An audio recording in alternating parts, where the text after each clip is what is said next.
돈을 대하는 태도, 사람마다 다르고요. 여러 상황에 따라서 다양하게 나타날 수 있습니다. 돈을 대하는 태도를 대표적으로 7가지로 설명을 하더라고요. 잠깐 좀 말씀을 드리면 PPT 화면이 있는데 잠깐 한번 보겠습니다. 절약형이 있습니다.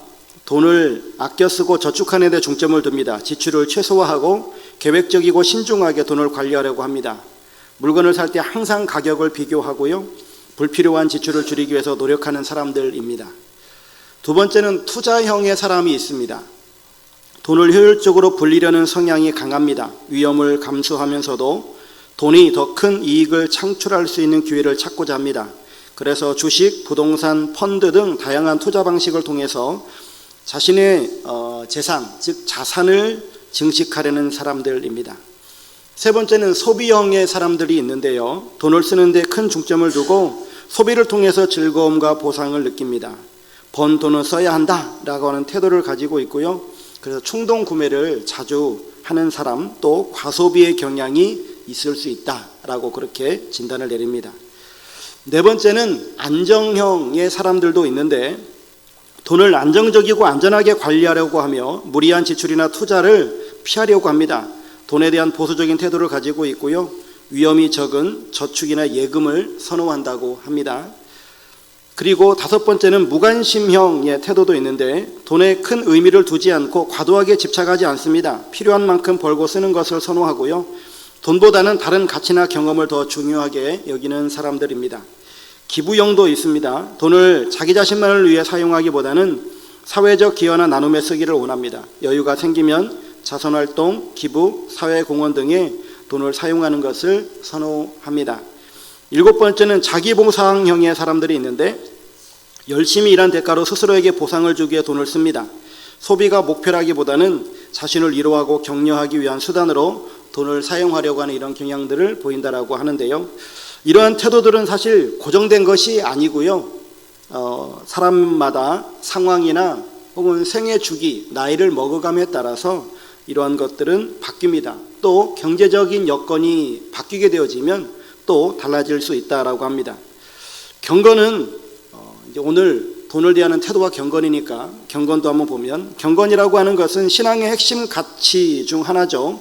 하나님에 대한 경외와 믿음에서 비롯된 삶의 자세를 의미하는데 이것은 단순한 어떤 외적 행위들, 즉 주일에 교회를 나오고 혹은 새벽 예배를 나오고 헌금을 열심히 하고 봉사하고 하는 이런 외적인 행동에 그치지 않고 마음 깊숙한 곳으로부터 하나님을 진심으로 존중하고 그 뜻에 따르고자 하는 태도를 말합니다. 그래서 성경에서는 경건을 믿음과 순종, 사랑과 헌신으로 살아가는 삶의 모습을 표현합니다.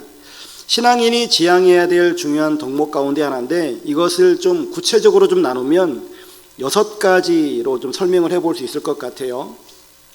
하나님과 깊은 교제를 나눕니다. 그래서 매일 기도와 말씀 묵상을 통해서 하나님의 관계를 깊이 유지하려고 합니다. 그래서 삶의 모든 상황에서 하나님께 나아가고 하나님의 뜻을 구하고 그분의 인도하심을 따르려고 하는 그런 삶의 태도를 갖습니다.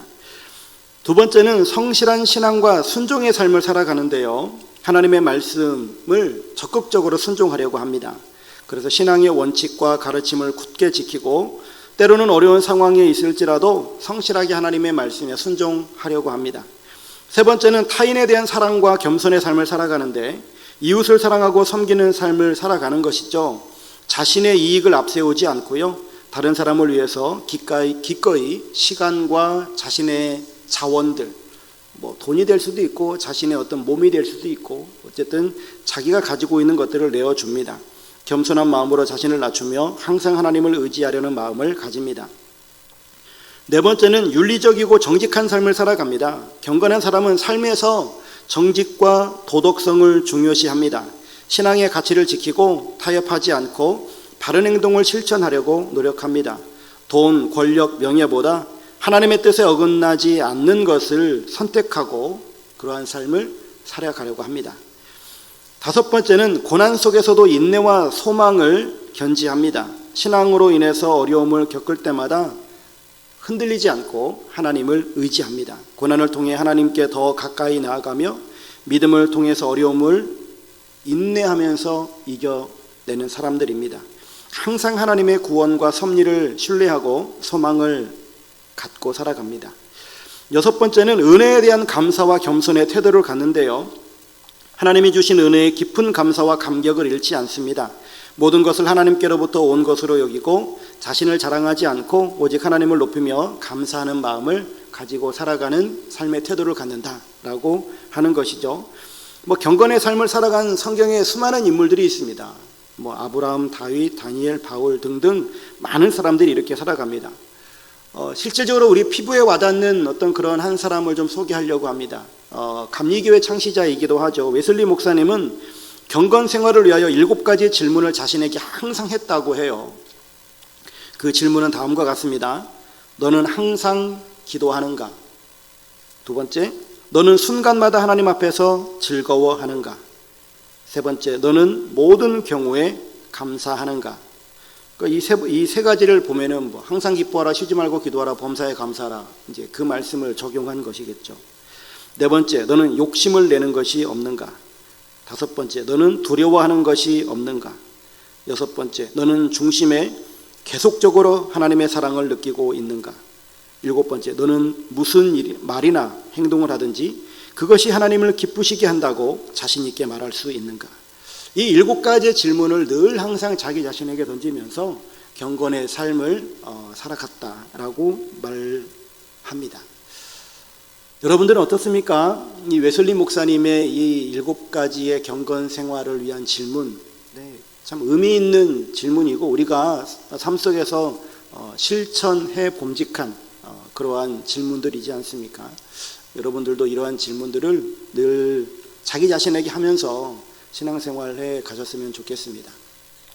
오늘 본문을 보게 되어지면 크게 두 단락으로 볼 수 있어요.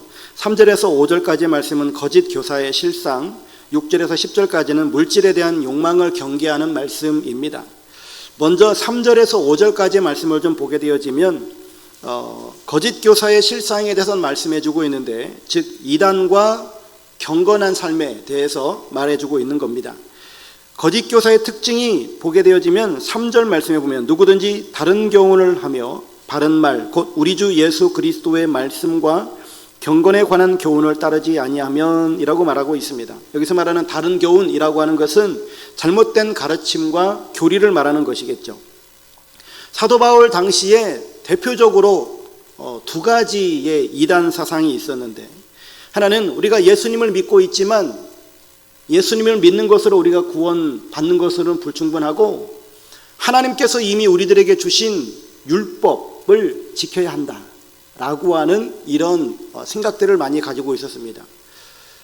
당시에 삼위일체 교리가 완성되지 않았던 시대이고 예수 그리스도께서 메시아인 것은 믿지만 지금까지 자기네들이 가지고 있었던 신앙, 특히나 이제 유대인으로서 기독교인들이 가지고 있었던 신앙이라고 한다면 이미 하나님이 계시잖아요. 구약에 그 하나님이 계시고 지금 메시아가 오셨습니다. 그러면 메시아의 말씀을 따르는데 구약에 하나님이 말씀하셨던 것은 그냥 버리면 될까요? 그들은 그렇게 생각하지 않았던 거예요. 구약에 하나님이 하셨던 말씀도 지켜야 되고 예수님이 오셨는데 그분이 메시아인 것도 믿어야 한다라고 생각한 겁니다. 그래서 율법도 지켜야 한다, 메시아도 믿어야 한다. 그런데 메시아만 믿어서는 구원을 받지 못하고 율법도 더불어 지켜야 한다라고 생각을 한 거예요. 합리적이잖아요. 합리적인 생각을 한 거예요. 그래서 이러한 사상 혹은 이러한 것들이 막 계속해서 퍼져나가고 있는 실상이었습니다. 오늘 이 에베소에서 목회하고 있는 이 디모데에게 이러한 사상이 전파가 되어집니다. 이방인들에게는 구약의 여호와 혹은 야훼라고 하는 신도 모르고 그냥 살다가 예수 그리스도라고 하는 분을 만나게 되어졌는데 그분만 믿으면 된다라고 하는 것을 바울을 통해서 설교를 듣고 또한 지금 디모데를 통해서 에베소 교인들이 그런 설교를 듣고 있는데 유대에서 온 많은 사람들이 여러 지역에서 여호와 하나님께서 주신 율법도 지켜야 된다라고 하는 그런 말을 들으니 그들이 계속해서 그 말씀에 현혹이 되어졌던 겁니다. 두 번째는 뭐가 있냐면 이제 헬라 철학에서부터 기인된 건데요. 헬라 철학 가운데에 특히나 이제 영지주의 같은 경우에는 물질은 악하고 영적인 것은 선하다라고 하는 겁니다. 그래서 이 영적인 신령한 지식을 얻는 자가 구원을 받는다라고 생각한 건데, 여러분이 한번 생각을 해보세요. 전지전능한 신이 있습니다. 그런데 이 지상 만물에 인간들이 죄를 지었어요. 그러면 어떤 게 합당할까요? 그냥 싹 쓸어버리고 새로 창조하는 게 마땅할까요? 아니면 이 전지전능한 신이 가장 불결하고 부정하고 그리고 악이라 취급받는 육신을 입고 이 땅에 와서 인간을 위해서 죽어주는 게 맞나요? 그냥 전지전능한 신이면 싹 쓸어버리고 새 창조하는 게 맞지 않습니까?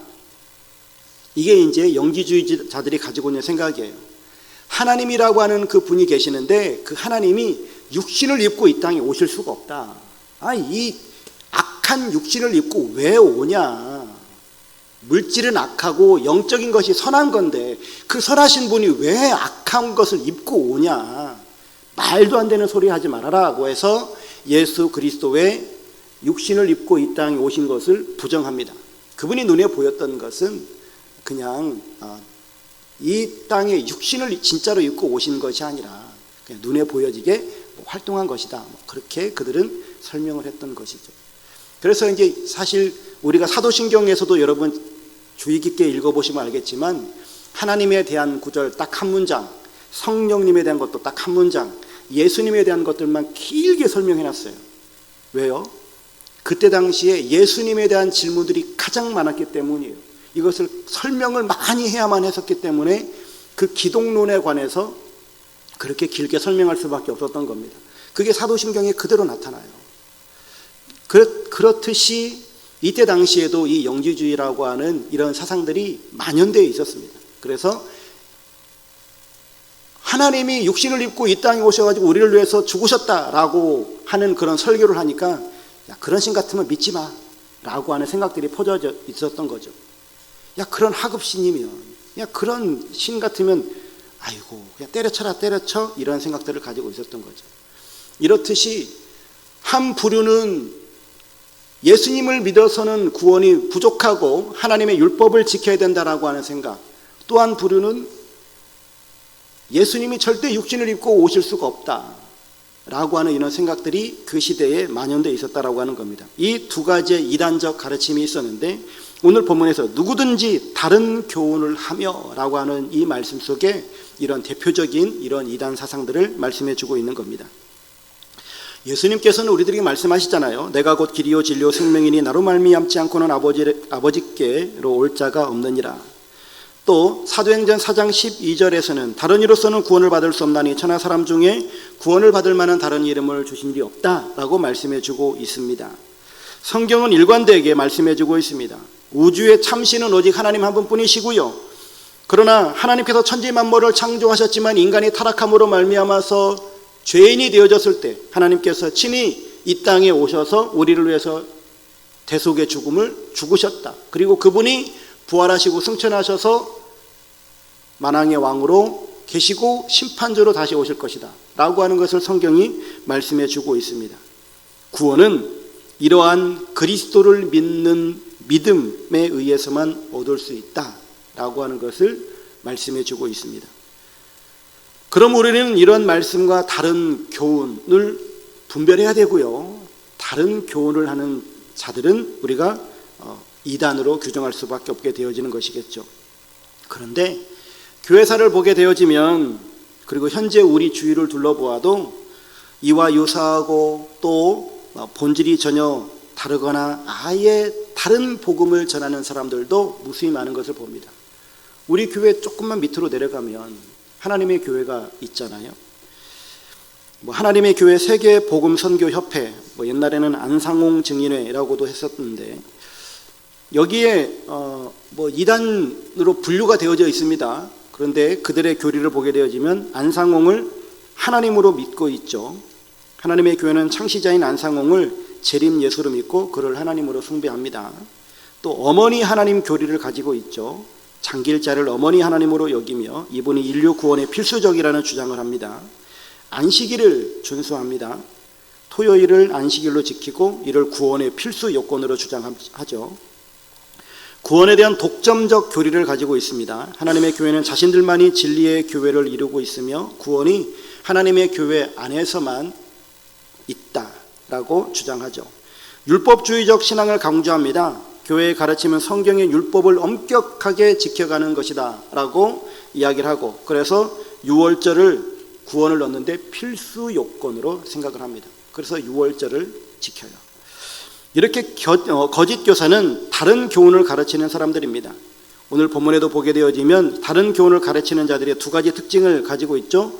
예수 그리스도의 말씀을 따르지 아니한다, 경건에 관한 교훈을 따르지 아니한다 라고 하는 겁니다. 예수님의 교훈을 따르지 않는다. 두 번째, 경건에 관한 교훈을 따르지 않는다. 경건이라고 하는 것은 하나님의 품성을 담는 거잖아요. 하나님의 대표적인 품성은 사랑이라고 말씀할 수 있겠죠. 이 사랑은 예수님의 십자가로 우리에게 나타났습니다. 그렇다면 경건에 부합하지 않는 가르침이란 무엇일까? 이제 오늘 본문에 있는 말씀과 좀 이렇게 대입을 해보게 되어지면 그것은 하나님의 사랑과 반대되는 개념일 겁니다. 다시 말하면 하나님은 인류 구원을 위해서 자신이 십자가에 못 박히는 죽음을 감수하셨습니다. 다른 사람을 위해서 내가 억울함을 당했고 내가 손해를 당한 거예요. 이게 하나님의 사랑의 모습이었습니다. 그런데 다른 교훈을 가지고 있는 사람들은 어떻겠습니까? 이와 반대로 생각하면 되겠죠. 나의 이익을 위해서 다른 사람들을 이용하는 거예요. 내가 져야 될 십자가를 다른 사람들에게 지우게 하는 것이겠죠. 결국은 철저히 자기중심적이다라고 하는 겁니다. 그런 자기중심적인 사고를 가지고 있는 사람들의 특징을 4절에서부터 5절까지 말씀해 주고 있습니다. 그는 교만하여 아무것도 알지 못하고 변론과 언쟁을 좋아하는 자니 이로써 투기와 분쟁과 비방과 악한 생각이 나며 마음이 부패하여지고 진리를 잃어버려 경건을 이익의 방도로 생각하는 자들의 다툼이 일어나느니라. 이렇듯 다른 교훈을 가지고 있는 사람들은 교만합니다. 그리고 마음이 부패해져 있고요, 진리를 잃어버린 사람이고요, 경건을 이익의 방도로 생각하는 사람들입니다. 참된 성도는 오직 그리스도만을 드러내고 자신은 감추잖아요. 그리고 오직 주님만을 드러내는 그 사람들은 또한 내 이웃을 내 몸과 같이 사랑하라고 하신 주님의 말씀을 순종하기 위해서 내 옆에 있는 성도들을 높입니다. 그리고 자기 자신은 낮추죠. 그래서 교회에서는 서로를 섬기는 이러한 일들을 중요시 여기죠. 근데 이단은 정반대입니다. 말로는 하나님을 높이는 것 같지만 실상 자기를 높이고 우상화시키는 데 혈안이 되어져 있습니다. 특히나 이런 현상들은 간증을 들어보면 좀 두드러지게 나타날 때가 많은데, 보면 간증이, 우리가 지금 다니엘 기도회를 보면서도 이 간증하시는 그런 분들이 이렇게 간증을 듣잖아요. 근데 참 대부분 보면 이 다니엘 기도에 나와가지고 간증하시는 분들을 보면 참 절제되어져 있고 간증의 요소들을 잘 갖추어서 하세요. 참 너무 감사하죠. 내가 이렇게 했더니 하나님께서 나를 축복하셨다, 이것만큼 참 위험한 간증이 없습니다. 하나님을 높이는 것 같지만 결국은 자기의 어떤 의를 드러내는 거잖아요.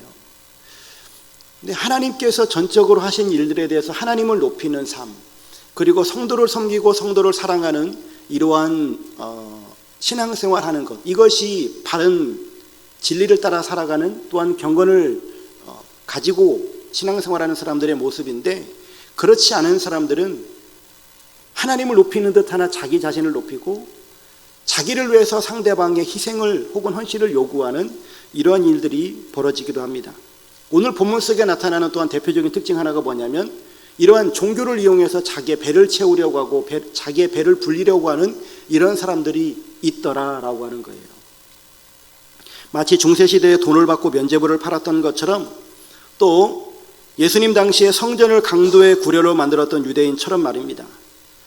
현대 사회에도 특히나 목회자들 가운데도 어떤 일들이 발생할 수 있냐면 말라기를 교묘하게 이용해서요 11조와 축복의 양이 비례한다라고 설교하기도 합니다. 헌금을 많이 하면 하나님께서 그만큼 축복하실 것이다라고 이야기를 하기도 합니다. 뭐 그 말이 전적으로 틀리다라고 말할 수도 없고 맞다고 말할 수도 없어요. 여러분 11조를 많이 한다고 하나님께서 우리를 축복하시고 11조를 안 한다고 해서 하나님께서 우리에게 저주하시는가? 하나님께서 어떻게 역사하시는지는 개별적이기 때문에 뭐가 100% 맞고 100% 틀리다라고 말할 수는 없지만 그런 하나님을 이렇게 단편적으로만 생각할 수 없다라고 하는 것이죠. 그런데 이렇게 헌금을 강조하고 또 11조를 강조하는 그것이 정말 하나님의 말씀에 전적으로 순종하기 위함인가? 아니면 성도들로부터 교인들로부터 헌금을 더 많이 끌어내기 위한 수단으로 활용되는 것인가? 라고 하는 것은 목회자 자신만 알겠죠. 정말 중요한 건 뭐냐면 우리 마음속에 하나님을 사랑하는 마음이 뜨겁게 자리하고 있으면 헌금 강요할 필요가 있을까요? 자발적으로 11조만 하겠습니까? 어떤 분이 12조도 하고 13조도 하는 사람들도 있는데 이것은 강요한다고 할 수 있는 일이 아니에요. 우리 교회에도 매주마다 감사헌금 드리는 성도들이 있는데 또 우리 신앙의 성숙도를 볼 수 있는 하나의 단면이겠죠. 매주마다 하나님 앞에 감사하는 마음을 드리는 것. 뭐 헌금을 강요하고자 하는 것이 아니라 정말 내 마음속에 하나님께 진정으로 한 주간을 돌아보면서 감사하는 마음이 있어서 매주마다 하나님 앞에 1,000원이 됐든 아니면 100원이 됐든 내가 할 수 있는 분량만큼 하나님 앞에 감사할 수 있다라고 하는 것 자체가 얼마나 큰 은혜이겠어요. 헌금을 강요하면서 그것을 축복으로 여기게끔 하는 이러한 것은 저는 분명히 잘못됐다라고 생각을 합니다. 우리 마음에 진정으로 하나님을 향한 사랑이 있다라고 한다면 헌금은 따라오는 것이겠죠. 비단 헌금뿐이겠습니까? 예배도 마찬가지고 봉사도 마찬가지겠죠. 네, 여러분 우리에게 진정한 경건의 삶이 있다면 즉 하나님을 사랑하는 마음이 있다라고 한다면 하나님을 높이고 또 하나님을 향한 우리의 외형적인 신앙의 모습이 따라오고 또한 내 이웃을 향해서도 섬기는 삶을 마땅히 살아가게 되어줄 줄로 믿습니다. 이런 경건의 삶을 살아가는 사람들에게 나타나는 특징이 무엇이냐면 바로 6절에서 10절까지 말씀하고 있는 자족하는 마음이라고 하는 겁니다. 물질에 자족하는 것. 오늘 하나님께서는 바울을 통해서 이 자족에 대해서 말씀해 주고 있는데요. 자족은 스스로 넉넉하여 부족함이 없는 상태를 말합니다. 8절 말씀하는 것처럼 풍족하지는 않아도 필요한 것만 있다면 오히려 그리스도만으로도 만족할 줄 아는 넉넉한 마음의 상태를 말합니다. 달리 말하면 하나님, 저는 하나님 한 분이면 족합니다. 저는 하나님만 있으면 됩니다. 라고 하는 믿음으로 살아가는 거예요. 그렇지 않습니까? 정말 하나님 한 분이면 끝 아닙니까? 하나님 한 분이면 그리고 그 하나님께서 나에게 지금 오늘 일용할 양식을 주셨다면 그것을 우리는 자족할 수 있겠죠. 그래서 앞절에서도 밝힌 것처럼 경건을 이익의 도구로 삼는 사람들, 이런 사람들은 모든 것을 잃어요. 하지만 자족할 줄 아는 마음으로 경건하게 사는 사람들은 모든 것을 가진 것 같지 않아 보여도 하나님께서 이 사람들에게 모든 것을 주실 줄로 믿습니다. 그리스도와 복음을 위해 제 목숨을 잃으면 구원을 얻으나 천하를 얻고도 제 목숨을 잃으면 유익한 것이 무엇이냐 라고 말씀하시는 주님의 말씀과 일치하는 것이죠. 따라서 오늘 우리는 경건을 이익을 얻는 도구로 삼음으로써 이 땅에 조그마한 이익을 혹은 유익을 얻으려고 하는 이러한 어리석은 자, 그래서 하늘의 것들을 다 상실해버리는 이런 어리석은 자가 아니라 정말 우리 마음속에 하나님으로 충만하려고 하는 이러한 믿음과 생각을 가지고 살아가야 될 줄로 믿습니다. 근데 이렇게 경건을 가지고 살아가고 자족하는 마음을 갖는다는 것이 사실 쉽지만은 않은 일이에요. 어린 아이에게 자족할 줄 알아야 돼 아무리 가르쳐도 아이는 그렇게 할 수가 없어요. 왜요? 아직 철이 안 들었으니까요. 아이들은 가져야 돼요. 남들이 갖는 거 자기도 가져야 되거든요. 장난감이 있어도 또 다른 장난감이 필요한 거예요. 그런데 이런 어린아이와 같은 생각들을 어른이 돼서도 하는 사람들도 많이 있습니다. 그래서 최신형 휴대폰을 가져야 되고 더 좋은 차를 타야 되고 더 큰 집을 가져야 되는, 그래서 더 많이를 외치는 그런 사람들이 세상에 정말 많아요. 아니요, 어찌 보면 교회 안에도 하나님을 이용해서 더 많은 것들을 가지려고 하는 사람들도 많이 있어요. 여러분, 물질이 많다고 절대 행복한 것은 아니잖아요. 정말 우리 마음 가운데에 경건한 마음을 가지고, 그리고 그 경건으로 말미암아서 하나님께서 우리들에게 주시는 자족의 마음을 가지실 수 있기를 주의 이름으로 축원합니다. 무엇에 대해서 자족해야 될까? 오늘 본문에서는 물질에 대해서 말씀해주고 있죠. 7절 8절 말씀 보면 우리가 세상에 아무것도 가지고 온 것이 없음에 또한 아무것도 가지고 가지 못하리니 우리가 먹을 것과 입을 것이 있은즉 족한 줄로 알 것이니라. 성경에서는 물질에 대한 많은 가르침들을 주고 있습니다. 시편 37편 16절에서는 의인의 적은 소유가 악인의 풍부함보다 낫도다. 잠언 15장 16절에서는 가산이 적어도 여호와를 경유하는 것이 크게 부하고 번뇌하는 것보다 나으니라. 히브리서 13장 5절에서는 돈을 사랑하지 말고 있는 바를 족한 줄로 알라. 즉 물질에 대해 자족하는 마음을 가지라 라고 우리들에게 말씀해 주고 있습니다. 예수님께서는 땅의 비유, 4가지 땅의 비유를 들어서 말씀하실 때에 가시떨기에 떨어진 밭에 관한 비유를 이렇게 말씀하십니다. 가시떨기에 뿌려졌다는 것은 말씀을 들으나 세상의 염려와 재물의 유혹에 말씀이 막혀 결실하지 못하는 자요. 즉 우리가 열매 맺지 못하는 삶 가운데에 염려 그리고 재물에 대한 것들로 말미암아서 열매 맺지 못한다면 이 사람은 가시밭이다라고 하는 거예요. 가시떨기밭이다. 그래서 우리는 신앙생활하면서 정말 우리가 열매 맺는 신앙생활, 옥토밭이 되어지기를 소망하잖아요. 그러기 위해서는 세상의 염려와 재물의 유혹에 대해서도 우리는 넘어설 수 있어야 된다라고 하는 것이죠. 여러분, 물질에 대해서 자족하는 마음을 갖는 성도들 되실 수 있기를 주의 이름으로 축원합니다.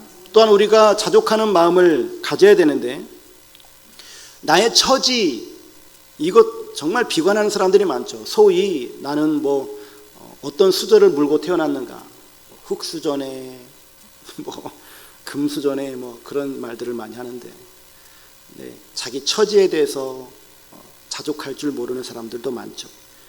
교회 안에는요, 자기 직분에 자족하지 못하는 사람들도 많아요.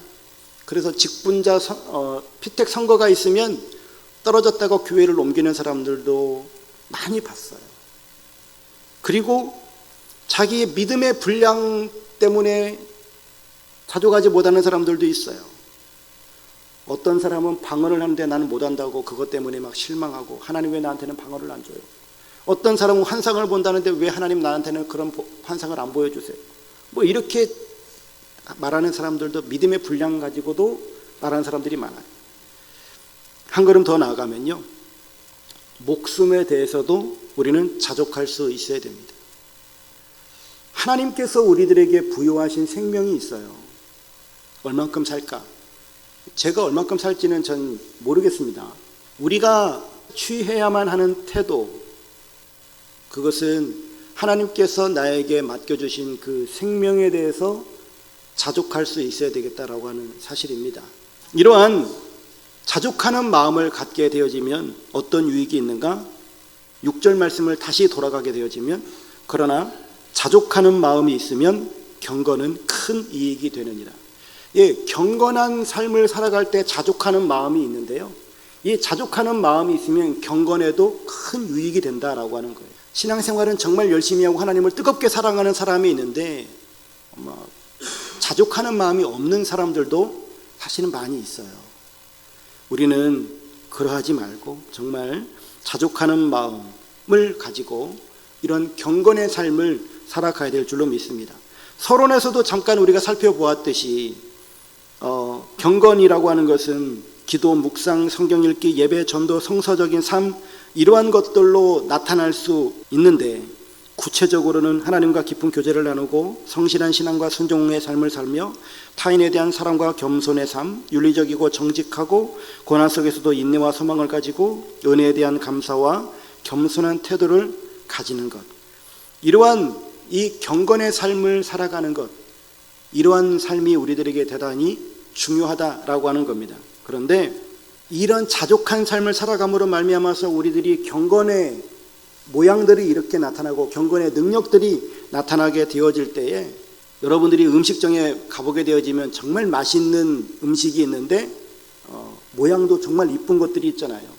정말 귀한 선물이 있는데 포장도 이쁘게 해서 주는 것들이 있잖아요. 그런 것 같아요. 우리가 경건이라고 하는 능력이 있는데 이 자족하는 마음이 이쁜 포장지가 되어져서 훨씬 더 그 경건을 쉽게 들여다 받을 수 있는 것. 그리스도인들이 왜 세상 속에서 점점 기독교인 숫자가 줄어들고 그리고 많은 사람들로부터 욕을 먹었을까요? 기독교인들이 경건하지 않아서요? 네, 경건하지 않았기 때문입니다. 다시 말하면 경건의 모양은 있는데 경건의 능력이 빠져버린 거예요. 다시 말하면 자족하는 마음이 없는 거예요. 그래서 세상 사람들이 기독교인들이 더 욕심이 많다고 그래요. 하나님을 이용해서 더 성공하려고 그러고 더 높은 곳으로 올라가려고 그러고 더 많이 가지려고 그러고 세상 사람들보다 더 욕심꾸러기라고 그렇게들 말하기도 했었습니다. 여러분, 우리에게는 정말 하나님 보시기에도 아름다운, 그리고 세상 사람들이 보기에도 아름다운 신앙인으로 세워져야 할 줄로 믿습니다. 오늘 본문의 말씀을 좀 요약을 해보면 이단과 경건에 대해서 나누었습니다. 경건이란 하나님의 품성을 담는 것입니다. 참된 성도는 오직 그리스도만을 드러내고 자신은 그 뒤에 감추죠. 그리고 동시에 다른 성도들을 섬기고 높이는 것으로 나타납니다. 두 번째, 자족하는 마음. 자족은 스스로 넉넉하여 부족함이 없는 상태인데요, 풍족하지는 않아도 필요한 것만 있다면 오직 그리스도만으로도 만족할 줄 아는 넉넉한 마음의 상태를 말합니다. 무엇에 자족해야 할까? 오늘 본문에서는 물질에 대해서 말씀해 주고 있는데 나의 처지와 직분과 믿음의 분량과 목숨까지도 자족할 수 있어야 하겠다라고 하는 거고요. 자족의 유익, 이것은 자족하는 마음이 있으면 경건은 큰 이익이 된다라고 오늘 본문에 말씀해 주고 있습니다. 여러분, 정말 하나님 보시기 아름다운 신앙생활, 그리고 특별히 우리가 돈을 대하는 태도를 어떻게 가져야 되는가라고 하는 것에 대해서 하나님의 말씀을 기억하시며 정말 경건한 삶을 살아가실 수 있기를 주의 이름으로 축원합니다.